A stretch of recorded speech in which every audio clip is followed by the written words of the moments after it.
Ayúdenos, por favor, a entender los datos de la EPA, porque estamos un poco perdidos. A ver, en concreto les planteamos dos básicos. España cierra trimestre con 184.600 ocupados menos, pero Andalucía con 41.700 ocupados más.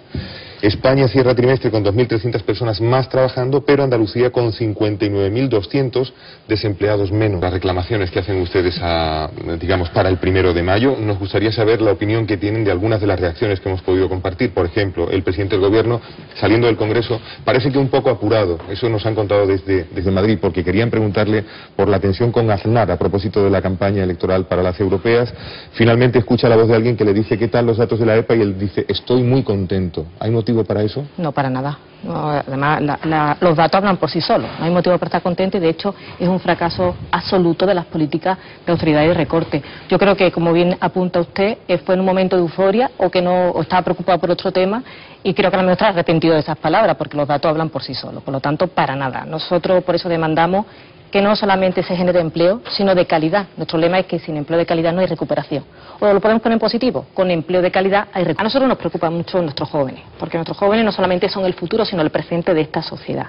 Y de hecho, la única forma que existe actualmente para incluir mejoras dentro de los convenios es por la negociación colectiva. Y como bien comenta Paco, no se ha tenido en cuenta los sindicatos, las organizaciones sindicales, para poder negociar. Por lo tanto, nos preocupa mucho que se fomente determinados contratos que no van a suponer el tema de la estructura, cuando el contrato no es para estructura. Y además, en empresas que no se hace un filtro que cumplan por los que son los requisitos de que no conculque los derechos de los trabajadores y las trabajadoras. Eso también es preocupante. Es una pena, dice el señor Carbonero, dice Carmen Castilla, que no se aproveche la oportunidad para plantear medidas que sirvan de verdad. Por ejemplo, le preguntábamos por si tenían alguna formulación de medida concreta que plantear y decir, esto hay que hacerlo ya urgentemente. Carmen Castilla. Hombre, un plan especial de empleo. Nosotros hemos demandado al Gobierno central un plan especial de empleo, como se ha hecho en Extremadura, como se ha hecho en Canarias. ¿Por qué Andalucía no? Y además, la última noticia de la semana pasada, en políticas activas de empleo no han reducido drásticamente la partida de Andalucía, cuando en Andalucía necesitamos, de hecho, esas políticas, porque hay que ayudarnos más por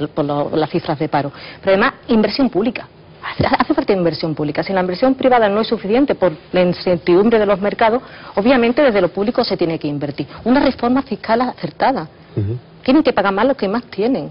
Y de hecho es curioso porque en España, que se ve que hay un fraude fiscal contundente e impactante, existen menos recursos humanos por aparte de la agencia tributaria para poder de alguna forma vigilar esos presuntos fraudes. Por lo tanto, esa inversión, los 15.000 millones de euros creo que se rescató el año pasado. ¿Cuánto empleo se generaría con ese dinero? ¿Cuánta inversión para generar empleo desde lo público? Y por lo menos para aumentar la confianza también de la parte privada, obviamente.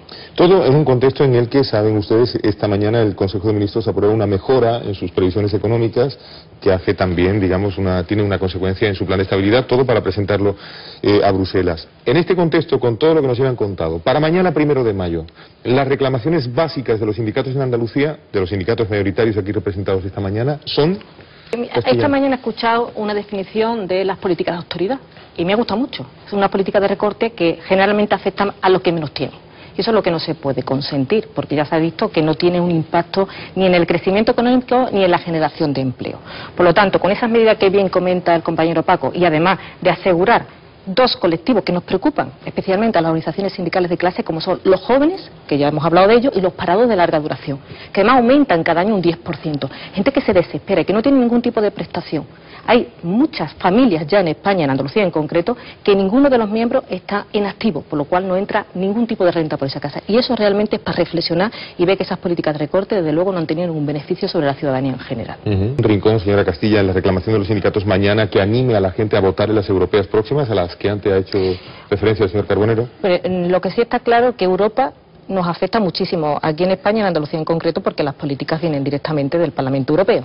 Y por lo tanto, yo sí digo que hay que animar a que la gente vote y que vote a aquellos partidos políticos que tengan en sus programas pues este tipo de políticas que estamos diciendo aquí ahora mismo, que lo que queremos es que se proteja a los que menos tienen, porque es lo que hay que estar al lado, ¿no? ¿Qué les pareció la intervención ayer, la comparecencia a petición propia y de los grupos con representación en el Parlamento del consejero Luciano Alonso para hablar del estado de los fondos de formación para el empleo? Y otra cosa importante, se está demonizando la formación. Y la formación es fundamental para encontrar un trabajo, mantenerlo por las competencias y las habilidades que por esa formación para el empleo pues se desarrollan, y por otro lado pues también puede acabar con el paro estructural. Por ejemplo, hay sectores como la construcción, que ha generado un paro estructural por el estallido de la burbuja inmobiliaria, y hace que sectores como ese mismo, de albañiles y demás, estén en un paro estructural estructuras. Gracias a la formación, pues pueden de alguna forma acabar con ese paro. Y a mí me preocupa enormemente la sensación que se está dando de Andalucía, pues me preocupa muchísimo, porque además estamos intentando sustituir la labor innecesaria de los órganos judiciales, de la policía, de la Guardia Civil, que hay que tenerle mucho respeto a esa investigación. Es una investigación que está abierta. Vamos a esperar qué ocurre. Por supuesto, hay que tener medidas de control y de fiscalidad, eso siempre, pero por supuesto, no anticiparnos nosotros a un juicio mediático que lo que está haciendo es dar la sensación que Andalucía y los andaluces y las andaluzas pues hay un nido de corrupto y la cosa a la que no podemos consentir. También ha señalado usted antes la importancia que tiene en sí la formación para el empleo, que por ejemplo no ha sido tratada quizá como se merece a tenor de algunas personas que han opinado sobre ello en la última sectorial de empleo, donde fueron recortadas las partidas para políticas activas de empleo con destino a Andalucía. La formación no lo es todo, es muy importante, es una parte importante, pero si el modelo productivo no cambia, obviamente no podemos hacer nada, y si no hay inversión pública, que en este caso es lo que nosotros demandamos, para que de una forma sea la sociedad mucho más fuerte en ese campo para competir. Por ejemplo, el otro día lo decíamos, ¿no?, en una conferencia, el tema de la agroindustria nuestra es muy potente. A lo mejor tendríamos que marcarnos más objetivos en poder sacar hacia adelante objetivos que sean realistas. El tema de las energías renovables también, tendremos que hacer un nuevo modelo, y por ende lo podemos poner enfrente de que si Andalucía necesita más ayuda, las políticas activas de empleo no se nos pueden recortar porque no hemos cumplido esa serie de objetivos. El otro día poníamos un ejemplo del tema del pluripatológico. Mire usted, a lo mejor usted dice la sanidad como es pública, solidaria y demás, le voy a atender su problema de corazón, pero el problema de riñón, mire usted, no, oiga usted, ayúdeme, que tengo varias enfermedades, ¿no? Pero nunca hay que quitarle el valor a la formación, quizá hay que hacer un diseño que sean objetivos más realistas. Y antes decía, el paro estructural que tenemos en tema de construcción, ahora no hay tanta construcción, es cierto, pues tendremos que de alguna forma a esos parados de larga duración darle formación para otro tipo de empleo. Y en eso puede ayudar la formación. Estamos muy...